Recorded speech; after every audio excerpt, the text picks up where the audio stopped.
Think about vulnerability. I don't have a home anymore. I'm not homeless in the sense that I don't have a place to live or a roof over my head, but my life has been a nomadic life, and I don't feel like I have a sense of place. I visited 28 states in the United States. I've been to 24, soon to be 25 different countries. So I wasn't sure how to start this talk about cultural experiences. There are so many avenues I could have taken with this speech that my mind just shut down on me because I was overloaded with where to start.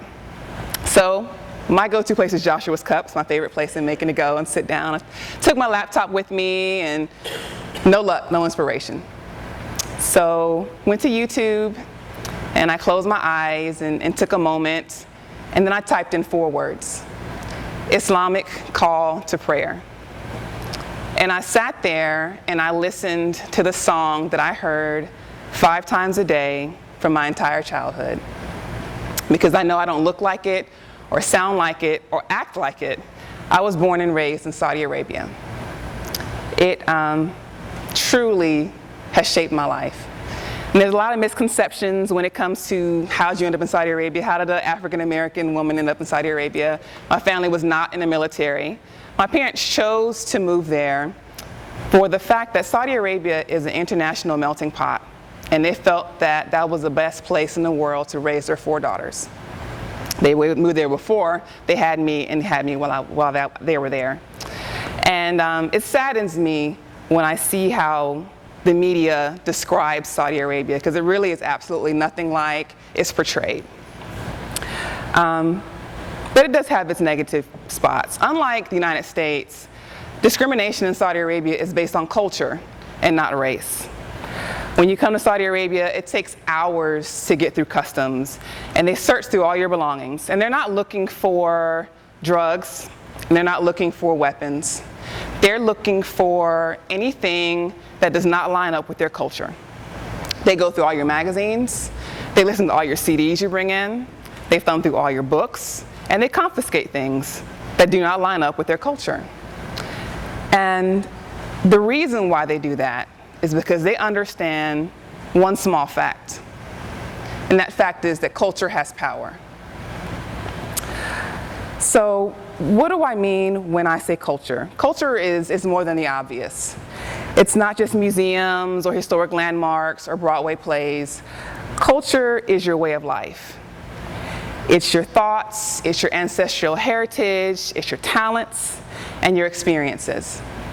And when you share your culture with someone else, that is a cultural experience.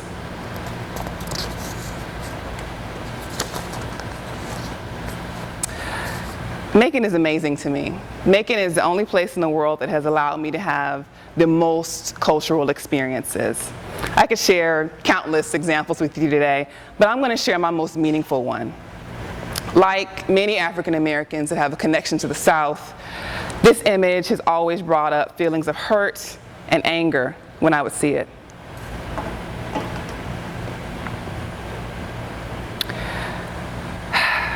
When I look at the Confederate flag, I honestly feel the pain and the despair and the suffering that my ancestors felt looking at this flag hundreds of years ago.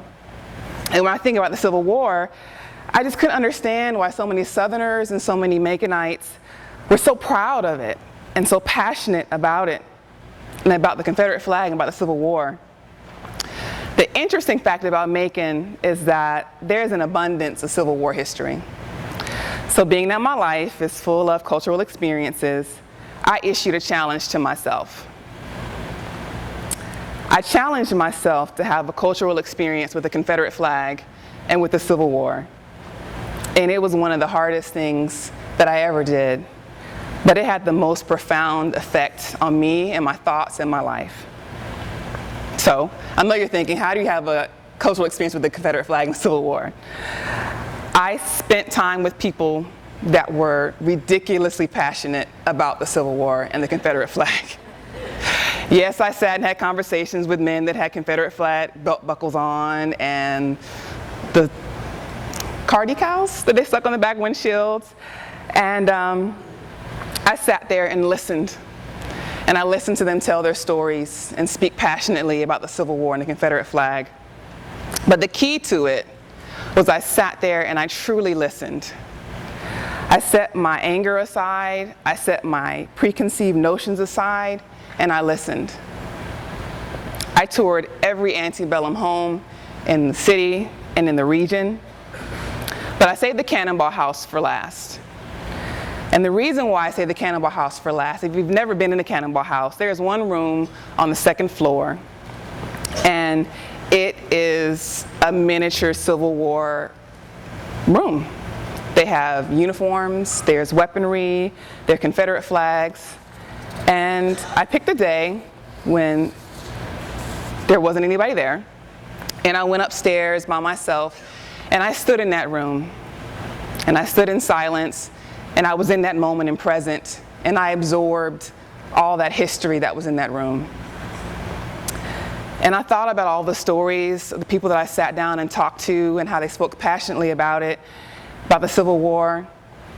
And I just kind of had an epiphany. I realized that what was the lowest point for my ancestors was the highest point for theirs. I realized that for a lot of them, that was the first and only time that anyone in their families had done anything that was brave, the only time they ever took a stand. It was the only time they could be proud of something that someone in their family did. And I realized that when they expressed pride in the Confederate flag, it was them being proud of their ancestors, just like I'm proud of mine for being able to look at this flag and endure what they went through. And even though this flag still bothers me, I now have a better understanding of why it's so important to the South and why it's so important to so many Macon residents. I never would have had this experience if I wasn't in Macon, Georgia. I would never have this experience any place in the world. And it's just a true testament how you can have your own personal life-changing experience in a city like Macon, Georgia. So how can you have your own cultural experience in Macon? And the first way is to embrace where you live. Everybody cannot live in Disney World, near Disney World, and there just seems to be this thought in the city that Macon has nothing here. Like there's no attraction that's on the level of Disney that attracts the amount of people that Disney does, and that's further from the truth. Macon is a very historic city. Macon has a 17,000-year history. People travel from all over the world to come to Macon to tour attractions like the Cannonball House, tour attractions like a Sports Hall of Fame, and our own Macon residents feel like that's meaningless or like it's not important or not worthy. So it starts by embracing where you live. And the second thing is stop saying there's nothing to do here. If you're bored in Macon, it's your own fault. There's too much that goes on, there's too many activities, there's too much in the city. You just have to stop saying that, because cultural experiences are not going to show up at your front door, ring your doorbell, bring you out, entertain you, and bring you back home. You have to seek them, just like I sought mine. The next thing you can do is to see color and don't ignore racial differences. To me, the most offensive thing you can say to someone that you don't see color, that you don't see racial differences. Because when you say that to someone, you're saying that the essence of who they are, everything that their ancestors went through, everything that's the biggest part of them is meaningless. And you're robbing yourself of having a truly cultural experience. And then eat your way around the world. And this is for Chris Horn over there. Stop eating at the Waffle House and Cracker Barrel. Eat at local restaurants. Macon truly has the most amazing local cuisine that I've had anywhere. And you can literally eat your way around the world. You can have everything from fried green tomatoes to sushi, to Vietnamese food, to Mexican food. So stop eating at chain restaurants and challenge yourself to try something new. You can't say you don't like it if you've never tried it before. At least eat it and say you don't like it. And remember that a cultural experience is something that's different from your normal. It doesn't have to be a big thing. It can be, you know what, I'm going to have lunch with this homeless person on the street and really sit there and have a conversation with them and absorb their story and see how can it affect mine. Maybe there's something in you that you can share with them that will change their life. So I issue the challenge to you is to go out and have a cultural experience in Macon, Georgia. Thank you.